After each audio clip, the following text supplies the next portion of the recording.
Buenos días, hermanos, nuevamente. En nuestros sermones expositivos del libro de Juan, hoy nos corresponde analizar los versículos del 14 al 18. Son los que vamos a repasar, hermanos. Juan 1, 14 al 18.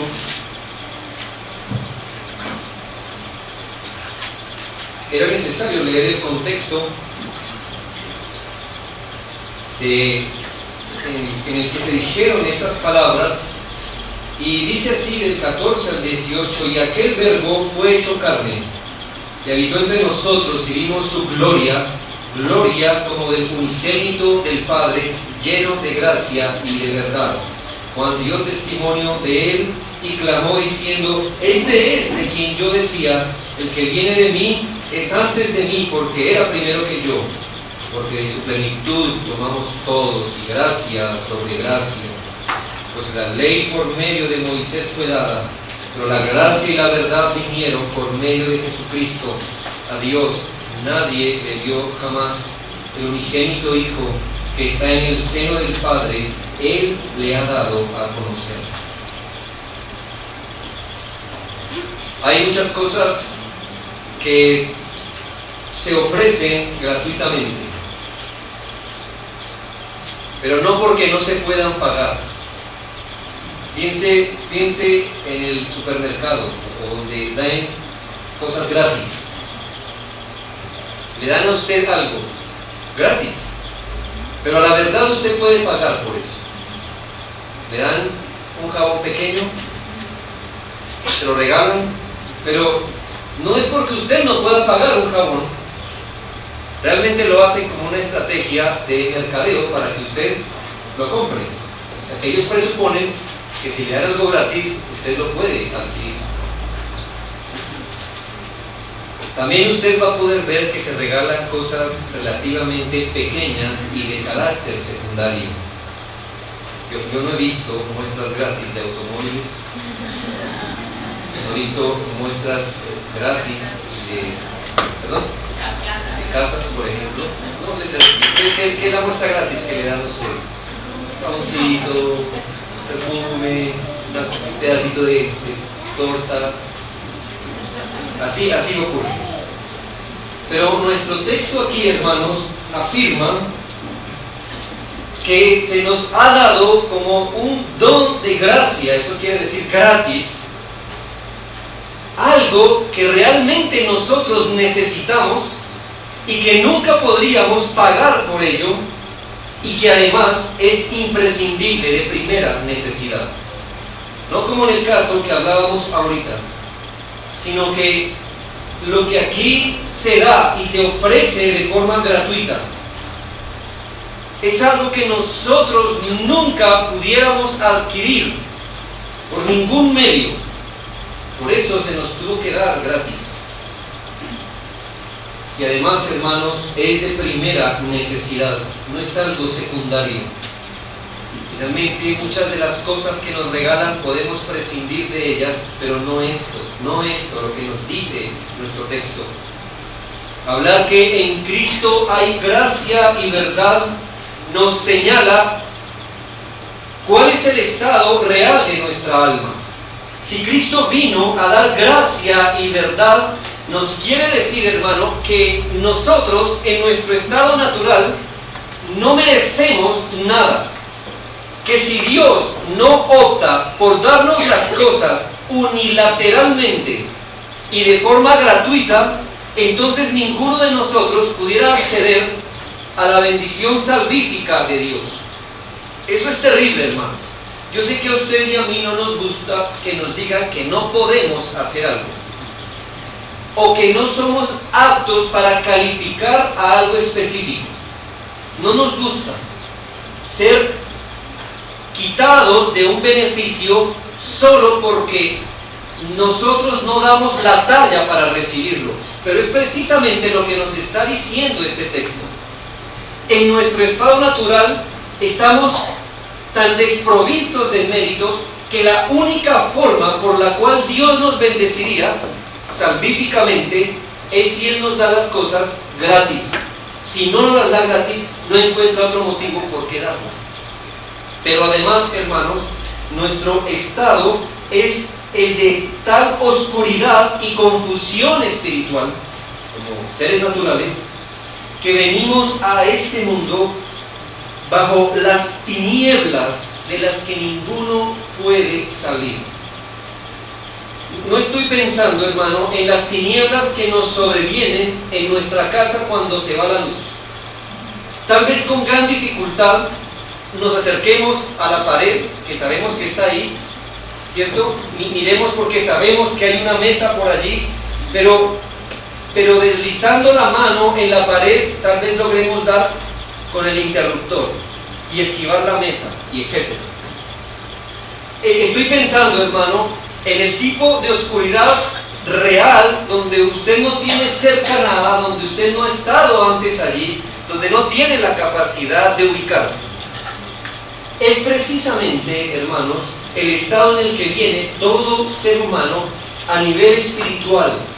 Y lo peor que nos dice la Biblia es que si Dios, en su gracia, no nos da su luz, ninguno de nosotros pudiera ni siquiera encontrarla. No podemos hacerlo. Este estado espiritual creo que está descrito en Efesios 5:8 de una manera clara. Efesios 5:8.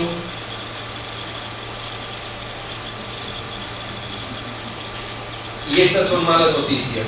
La primera parte dice: porque en otro tiempo erais tinieblas. Bueno, sí estábamos en tinieblas, pero además de eso, erais tinieblas, versículo 11. Y no participéis en las obras infructuosas de las tinieblas. 2 libros adelante, Colosenses 1.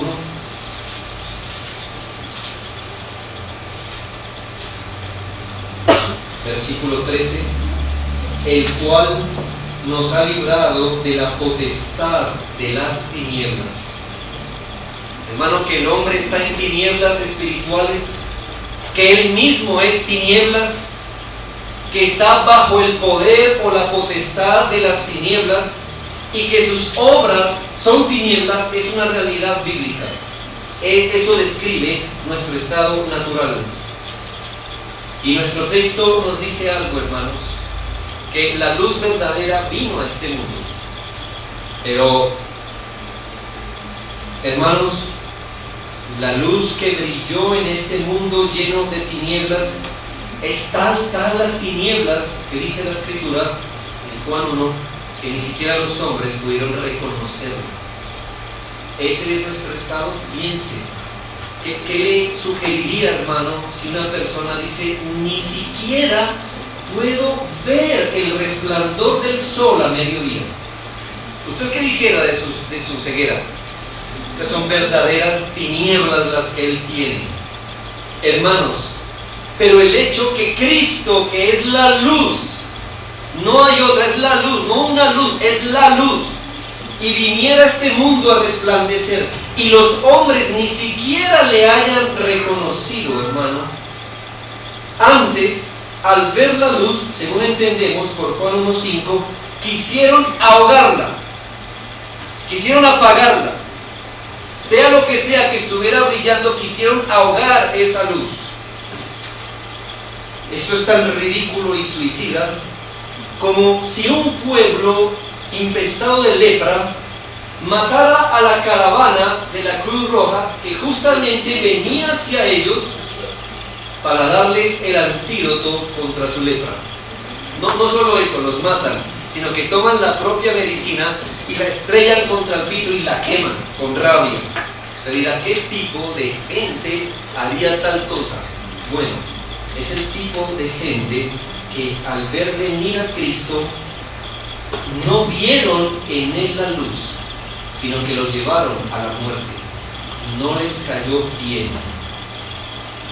Así que lo que veremos esta mañana es la caravana divina pasando en medio del campo enemigo, en medio del bombardeo de gente pecaminosa, pero esa caravana tiene la intención de salvar a la gente a la cual se dirige.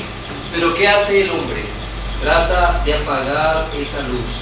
Pero esa caravana pasó en medio del campo enemigo de una manera inimaginable para darle al hombre gracia y verdad.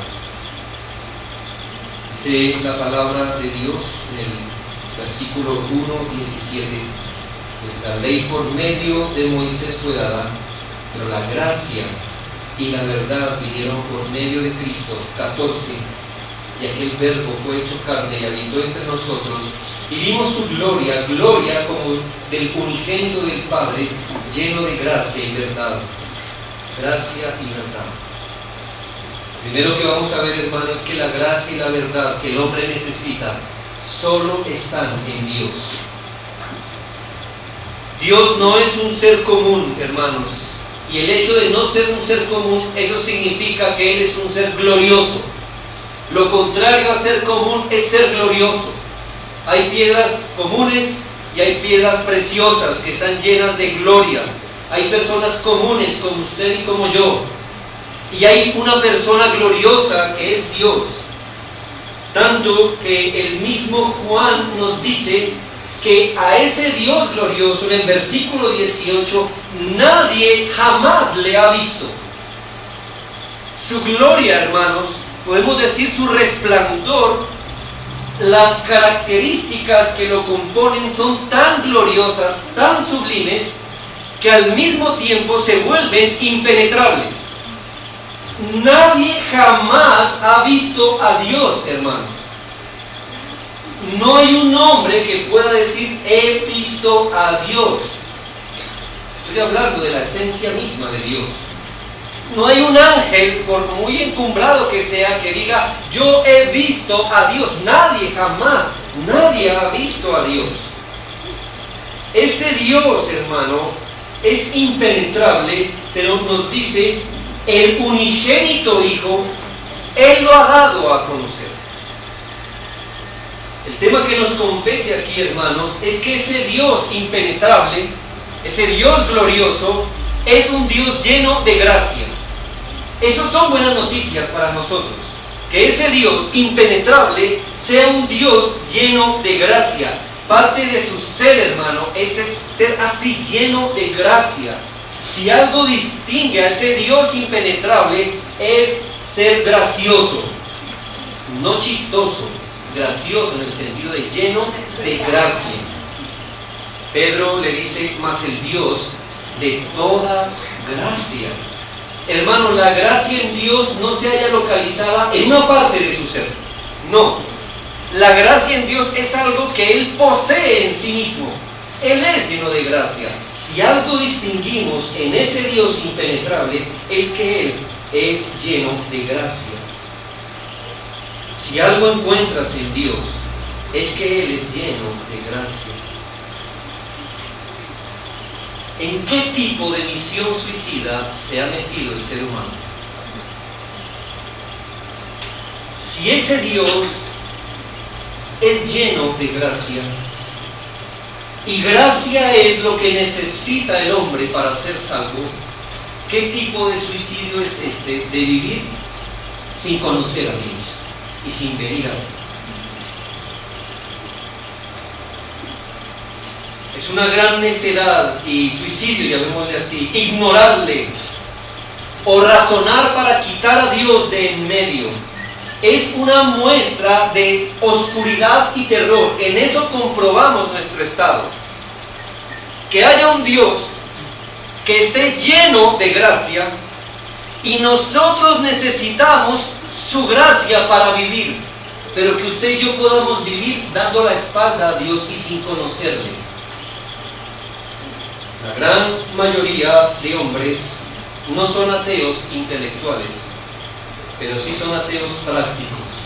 Muchos profesan que Dios no existe, pero la mayoría de gente vive como si Dios no existiera. Eso es ateísmo práctico. El punto aquí no es si alguien cree en su existencia o si tiene un vago temor de Dios. El punto es que mientras una persona siga siendo enemiga de Dios, no puede acceder a la gracia, que es lo que él necesita. Imagine, hermano, tener como enemigo justamente justamente a la persona que es llena de gracia y cuya gracia puede salvarnos. Eso es necedad. Sus manos están llenas de lo que nosotros requerimos. Y la mayoría de personas ni siquiera lo sabe. Y si lo sabe, no les interesa mucho esto. La mayoría de personas pudiera decir, sí, yo creo que soy pecadora, pero no lo dicen con urgencia. Mire, yo le puedo decir a usted, hermano, ¿usted cree que necesita aire para vivir? Usted me diría, oh, por supuesto que necesito aire para vivir. Pero ahora quisiera hacer algo, hermano. Ir a alta mar. Botarlo, hermano, en un submarino que lo deje a 3 kilómetros abajo del mar y luego abrir el submarino para que usted saliera. Y yo quisiera preguntarle ahí, ¿necesitas aire? ¿Crees que necesitas el aire para vivir? Bien, esa cara que usted me haría allí, ¿cierto?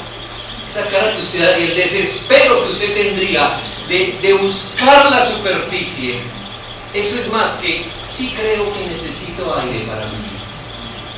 Muchas personas, hermano, saben, ¿tú crees que eres pecador? Sí, yo creo que soy pecador, pero no hay urgencia, no hay urgencia, su vida se está carcomiendo, van hacia la condenación eterna. Dios está lleno de gracia y no parece importarles. Van felices, hermano.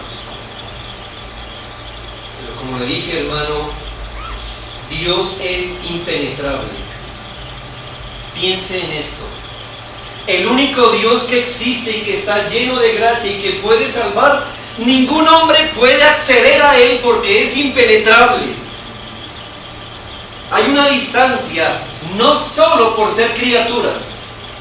Ya el hecho de ser criaturas significa que no podemos penetrar a la gloria de Dios. Pero esta criatura, que es el hombre, es pecaminosa. Así que mire el cuadro. Dios está lleno de gracia. Su gracia destila de sus manos. Pero nosotros que la necesitamos, no podemos penetrar a su gloria. A Dios nadie le ha visto. Esto nos lleva al segundo punto, hermano. Y es que la gracia y la verdad que se encuentran solo en Dios se conocen solo a través de Jesucristo. Solo hay uno, hermanos, que puede revelarnos el tipo de gracia que Dios tiene y puede darnos gracia. ¿Y por qué Él sí puede penetrar a la gloria de Dios? Hermano, porque dice la Biblia, y le llama en este texto, Él es el unigénito Hijo. Él es Dios mismo, hermanos. Él es Dios mismo. Nuestro Señor Jesucristo, el Hijo, la segunda persona de la Trinidad, es uno y de la misma esencia con el Padre. Y es el Señor Jesucristo el único, hermanos, que puede abrir el suministro de gracia para nosotros. El único. Es increíble ver, hermano, y a veces es incómodo, a veces me da gracia, y nos da gracia, pero no gracia siempre, y a veces dolor. Toda la gente intuye tener una relación innata con Dios. Es que a mí desde chiquito Dios me está escuchando. No han creído en el Evangelio, son desconocedores del Evangelio, pero ellos intuyen una relación innata con Dios. Es más, la mayoría de gente cree conocer a Dios. Hermano, a la verdad, solo uno conoce a Dios, el Hijo. Solo uno lo conoce. Eso solo demuestra la ignorancia del hombre, imaginarse a Dios. Hace parte de nuestra ignorancia. ¿Usted se ha imaginado a Dios? No me diga que no. No lo hemos imaginado, no sé cómo usted se lo imagina. Pero solo eso delata nuestra ignorancia, hermano, porque nadie lo ha visto. Solo Cristo lo ha visto. Y por lo cual es el único que lo puede revelar.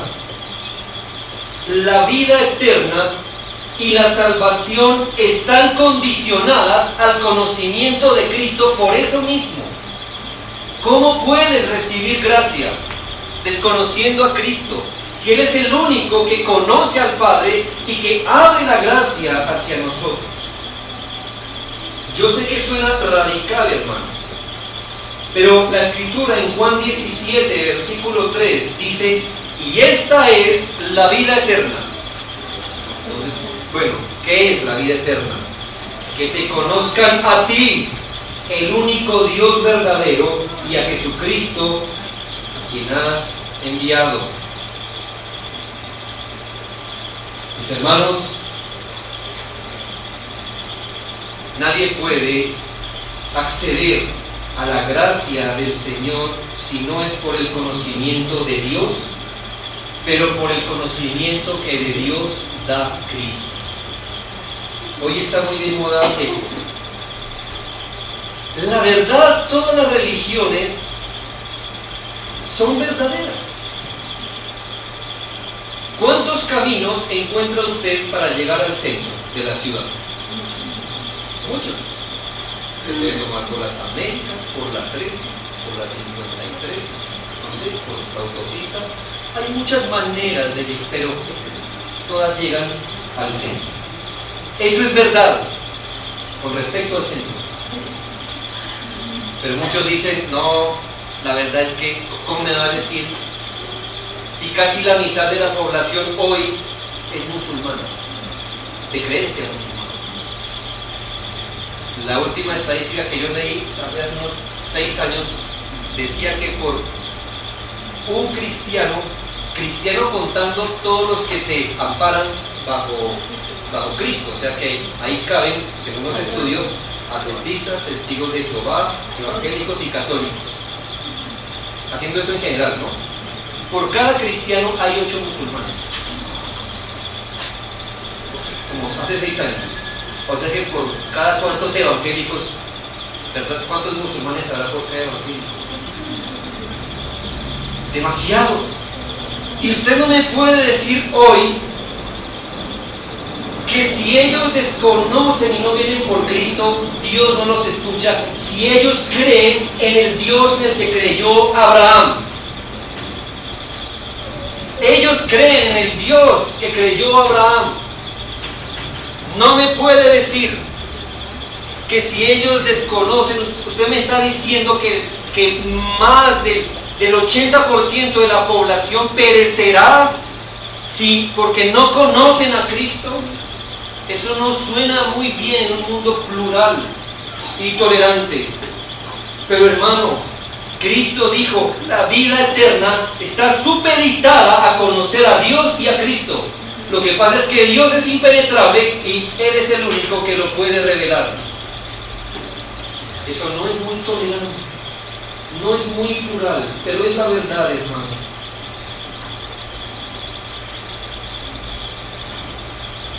Pero hermanos, el hecho que Dios sea impenetrable nos habla del hecho de gracia más enorme que se haya hecho, y es dar a su Hijo. Él no quiso permanecer impenetrable, quiso darse a conocer por medio del Hijo, y esto es gracia. O si el mundo conociera que el Dios impenetrable es lleno de gracia. Mucha gente pelea con Dios. ¿Por qué? Porque para la gente Dios lo que lo define tal vez es su justicia. Es verdad. Pero hermanos, si algo distingue a Dios con su relación al mundo, es su gracia. ¿Le parece que hoy, o que desde el primer hombre Dios anda enviando diluvios? ¿Le parece que desde que el hombre está aquí el Señor anda aniquilando ciudades con fuego del cielo? Esa ha sido la constante, hermanos y amigos. ¿Por qué entonces la gente dice que le incomoda a un Dios justiciero? Si no es lo que más ha mostrado. Lo que más ha mostrado ese Dios impenetrable es ser un Dios demasiado lleno de gracia. Y ese Dios, hermanos, Los cristianos no nos cansamos de reconocérselo, pero deseara esta mañana que no miráramos a Dios desde la perspectiva que solo Él cuida el mundo. Sí, es un don lleno de gracia. ¿Por qué? Porque todavía el pajarito canta, el mar todavía se encrespa en sus olas, el sol brilla y el aire todavía se pasea rebelde sobre nosotros. Sí, qué bueno, eso es gracia de Dios.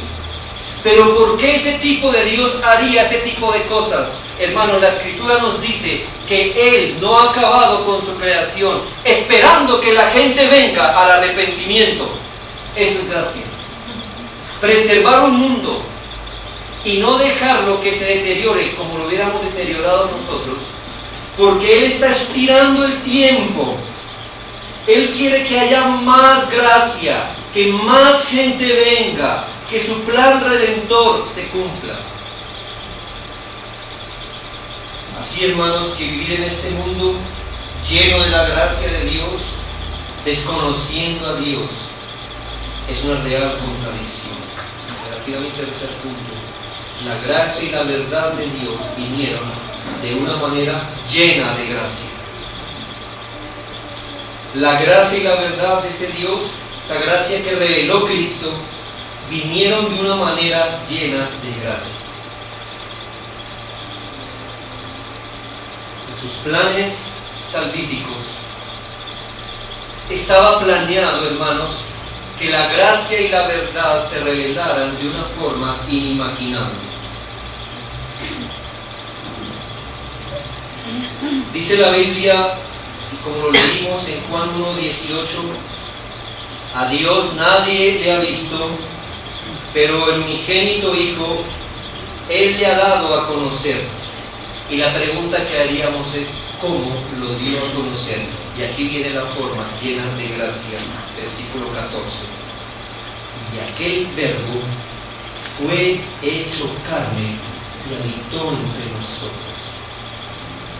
Hermano, hace algunos sermones atrás le dije que había versículos terribles en la Biblia, ¿no le parece? Que usted los lee y se siente mal por todo lo malo que encarna. Hermanos, hay versículos gloriosos y este es uno. Piense, hermano, está el Hijo de Dios, igual en gloria, igual en atributos. Los ángeles se rinden a la Trinidad en gloria y honor. Y dice la Escritura que aquel verbo fue hecho carne, se humilló, se hizo hombre, se humanó, tomó sobre sí la naturaleza humana, pero la tomó definitivamente, no temporalmente, la asumió como algo definitivo. ¿Qué tipo de sacrificio es ese? Voy a colocar un ejemplo, no corresponde a la naturaleza, pero piensen algo. Todas las hormigas están muriendo, hermanos. Y usted dice, no puede ser. Las hormigas algo deben estar haciendo en el ciclo natural de la naturaleza. Tengo una idea. Me haré una hormiga de ahora en adelante para ayudarles. Sí, yo sé que voy a estar dispuesto a que me pisen, a que me coma un lagarto. Yo entiendo eso, pero aún así voy a hacerlo. ¿Qué diría usted? Eso es ridículo, que se mueran las hormigas. No importa. Pero Dios no pensó así. ¿Qué le hacía falta a Dios? Es feliz en sí mismo. En un sermón anterior dijimos que el Verbo está delante del Padre, frente a frente. Ambos hallan deleite en sí mismo, no necesitan nada. ¿Por qué el Señor Jesucristo se arroparía su gloria en una carne mortal? Y lo haría definitivamente porque por la eternidad Él ya asumió, hermanos, una naturaleza humana como la nuestra. Eso es gracia, hermanos. Hacerse hombre es gracia. Para Él es un acto de humillación, hermanos. Vestirse vestirse de criatura mortal. Sí, no dejó de ser Dios, pero veló su gloria en un hombre. Creo que nos gusta pensar, hermano, cuando tenemos un bebé alzado. Así de pequeño estuvo el verbo. Así de pequeño, dependiendo de sus padres. Eso es gracia, hermano. ¡Qué humillación! Filipenses 2 nos dice: haya pues en vosotros ese mismo sentir que hubo en Cristo Jesús, el cual, siendo en forma de Dios, no escatimó el ser igual a Dios como cosa a que aferrarse, sino que se humilló, haciéndose semejante a los hombres. Para él fue un acto de humillación. Se rebajó, por así decirlo, a ser semejante a nosotros, y en la condición de hombre se humilló, haciéndose un siervo obediente. Pero siendo un siervo obediente se humilló más. ¿Hasta dónde? Hasta la muerte. Pero no murió como todos, se humilló más, se humilló hasta la muerte de cruz. Hermano, ¿usted cree que estas son cosas que aún los ángeles anhelan entender? Mírenlos asomados, hermano, mirando la tierra y decir: este es el verbo. ¿Por qué se haría un hombre? ¿Por qué, hermano? Porque nuestro texto nos dice que quería revelar lo que Dios es. Dios es impenetrable, y para Cristo era muy importante que los hombres conociéramos qué tipo de persona Dios es.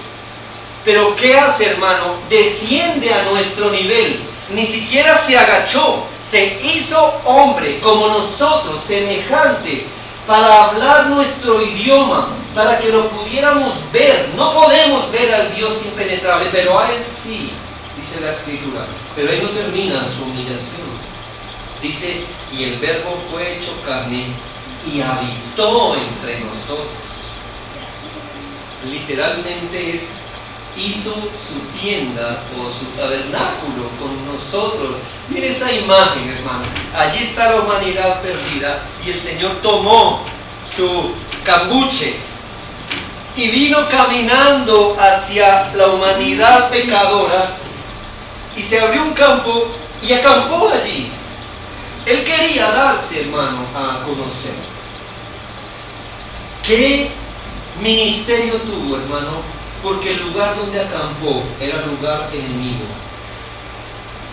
La gente no quería conocerlo, quería saber de Él. No solo asume nuestra naturaleza, sino que tuvo un gran ministerio, ¿sabe? Quería bendecir al hombre, pero primero tenía que hacerlos conscientes de su enfermedad. ¿Qué es lo peor? Que los hombres estaban orgullosos del estado donde están. ¿No cree que es un gran ministerio? Decirle a alguien que no cree que está enfermo, que está terriblemente enfermo, y que Él era la solución, que Él era el Salvador. Era un gran ministerio, hermano, un gran ministerio. Tenía que revelarles su pecado, tenía que revelarles la verdad. Debía juntarse con ellos para que su luz fuera la manera de hacer ver su estado. Él era la luz, y cuando se arrimaba a la gente, ellos podían ver por primera vez el estado que tenían. Pero ¿saben qué muchos hicieron? Apártese, apártese, porque no quiero ver cómo estoy. Él quería acercarse, hermanos, para que las gentes vieran su necesidad y Él les pudiera dar de beber la gracia salvadora. Se supone que los judíos tenían las Escrituras y conocían a Dios.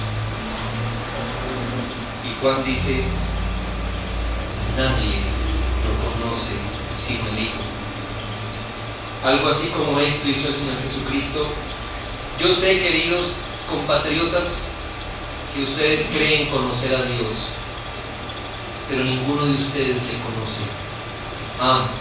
Y no pueden conocerle si no es a través mío.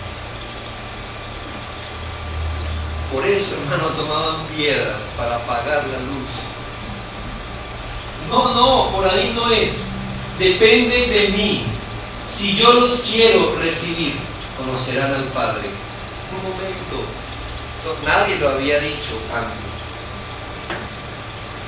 Qué pesado debió parecerle a Cristo mirar a la gente orgullosa de su miseria. No son más que ciegos y miserables y andan cantando un canto de triunfo. Él se los dijo, insistió, se los contó en parábolas, se los mostró en milagros. Ustedes tienen necesidad de mí. No hay manera que miren a Dios, que Dios los bendiga, sino a través de mí. Hizo lo que tuvo que hacer, hermanos. Dice la Biblia que unos lo aceptaron. Gloria a Dios, y otros lo rechazaron. Mi punto final, hermano, es la gracia y la verdad reveladas en Cristo fueron superabundantes. Superabundantes. Hay una verdad aquí, hermanos, y es que cuando el Señor vino, su gloria solo era percibida por ojos espirituales. No solo pasó en ese momento. Yo veo que en 2 Corintios capítulo 4 nos habla la misma verdad. 2 Corintios capítulo 4 versículo 3 al 6. 2 Corintios 4, 3 al 6 dice: pero si nuestro evangelio está aún encubierto, entre los que se pierden está encubierto, en los cuales el Dios de este siglo cegó el entendimiento de los incrédulos, para que no les resplandezca la luz del evangelio de la gloria de Cristo, el cual es la imagen de Dios. Versículo 6: porque Dios, que mandó que de las tinieblas resplandeciese la luz, es el que resplandeció en nuestros corazones para iluminación del conocimiento de la gloria de Dios en la faz de Cristo. Ahí está, hermano. Ahí está. Hermanos, a Cristo se le veía en su gloria solo con un cambio de corazón. Por eso no todos lo vieron. Mientras que el texto nos dice que las tinieblas quisieron prevalecer contra ella y que a lo suyo vino y los suyos no le recibieron. También miren lo que dice de Juan en el versículo 15. Juan dio testimonio de él, Juan 1:15, y clamó diciendo: este es de quien yo decía, el que viene después de mí es antes de mí, porque era primero que yo. Aquí Juan no está perdido, hermano. Yo sé que Juan Bautista era 6 meses mayor que el Señor Jesucristo. Así que él no está diciendo, es que él nació primero que yo. No, él era mayor. Así que lo que está diciendo, y dice la Biblia, que lo clamó, o sea, dio grandes voces. Juan Bautista no se escondió en un rincón a decir, él es el Cristo, él es el Cristo. Lo clamó a grande voz, diciendo, él es el Cristo. Es más, él era primero que yo, él es antes de mí. Pero la gente que quiso, quería y tenían a Juan Bautista como su héroe. Pero no nos habla de Cristo. Era su héroe, pero él estaba puesto para dar testimonio de él. Hermano, estoy pensando en algo importante. Hace mucho tiempo Moisés le hizo una petición muy osada al Señor. ¿Qué le dijo? Señor, muéstrame tu gloria. Y la voz le dijo, no podrás ver mi rostro, porque no me verá hombre y vivirá. Solo se le dejó apreciar algo de la gloria de Dios, suficiente para que Moisés cayera de rodillas clamando al Señor. Pero aquí el versículo 14, 1:14 dice, y vimos su gloria. Es más, mírenla para vivir. A Moisés se le dijo, no la mire porque muere. Y Cristo dice, véanla para que vivan. Vino a eso, hermano. Imagine el privilegio que le debió parecer a Moisés desde el cielo ver a personas que estaban viendo la gloria de Cristo. De decir, pero a mí no se me dejó ver. Pero aquí estaba abierta para todos. ¿Y cómo les pareció esa experiencia? Versículo 16. Porque de su plenitud tomamos todos, para los que creyeron, y gracia sobre gracia. Mucha gracia, hermano, como es Dios, así se dejó ver Cristo. Gracia sobre gracia sobre gracia. Hermano, hubo agua para todos. El que bebiere de esta agua no volverá a tener sed. Hubo pan para todos, hubo luz para todos, hubo vida para todos los que creyeran en Él. Hermano, la gracia brotaba de sus manos. Cuando miremos muchos pasajes en Juan, vamos a notar este tenor. Señor, esta mujer estaba adulterando. ¿Y qué dijo el Señor? Yo te condeno, vete, no peques más.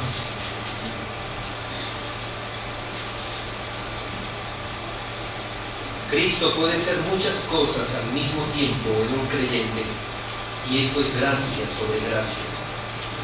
Es su gran pastor y puerta, es pan y agua de vida, es la vida y la resurrección, es la luz y la salvación.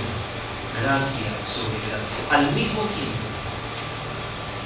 ¿O ha sido la experiencia de algunos de mis hermanos el que ayer Dios fue su pastor, pero no su pan? Pero hoy es su pan, pero no su pastor, ni su vida. Mañana será la vida, pero no será pan y pastor. No, mi hermano. Cristo es todo eso para los creyentes, en su máxima expresión. Para nosotros, eso es gracia sobre gracia, hermano. No nos termina de sustentar aquí cuando hay otro sustento, cuando está el perdón de los pecados, cuando nos da vida, cuando nos da la luz en medio de este mundo. Eso es gracia, hermano. Lo que Moisés no pudo ver, lo tenemos ahora en Cristo. Ese Dios impenetrable ahora es benéfico para nosotros solo en Cristo. De su plenitud, Él está lleno de gracia. De su plenitud todos bebimos. Y si usted no ha bebido de la plenitud de la gracia, es solamente porque no está en Cristo. Pero si está en Cristo, la ha bebido.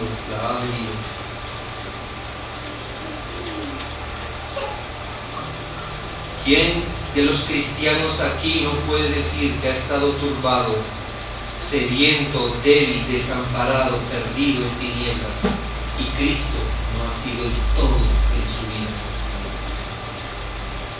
Gracia sobre gracia. Quiero terminar.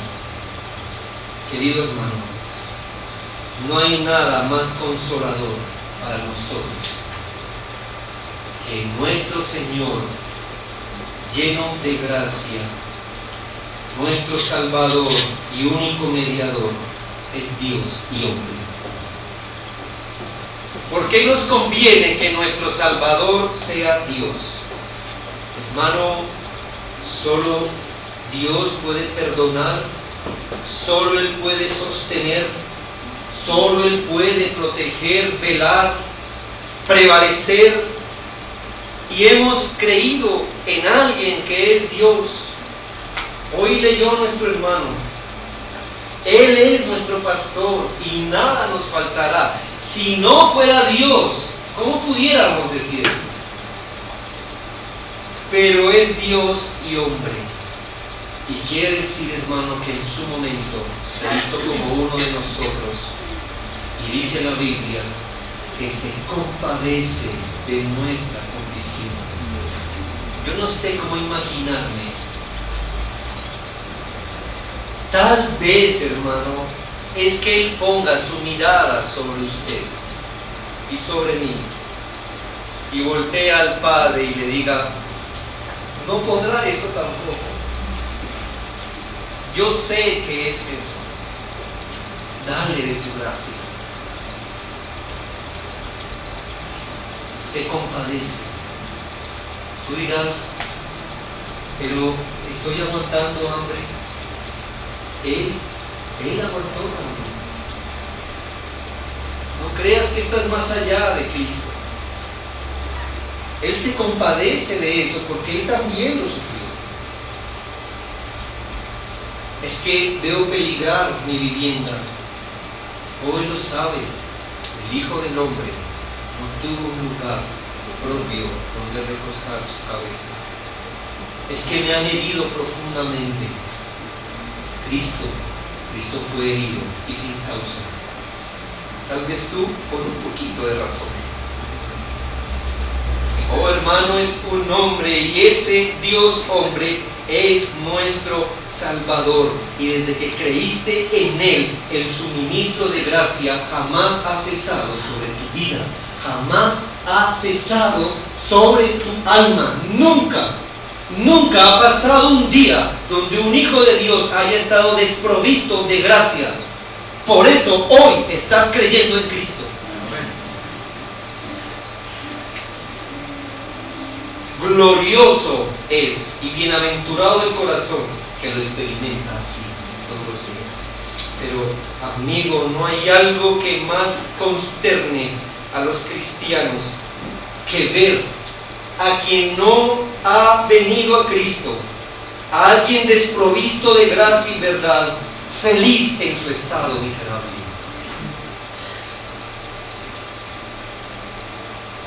No tarde, no muera en su condición. Él pasó por campo enemigo para dar gracia. Si usted viera su condición por la gracia de Dios, correría a Él y sería salvo. No tarde, amigo. No tarde en venir a Cristo para recibir abundantemente de su gracia salvadora. Oremos. Muchas gracias te damos, Señor, en esta mañana.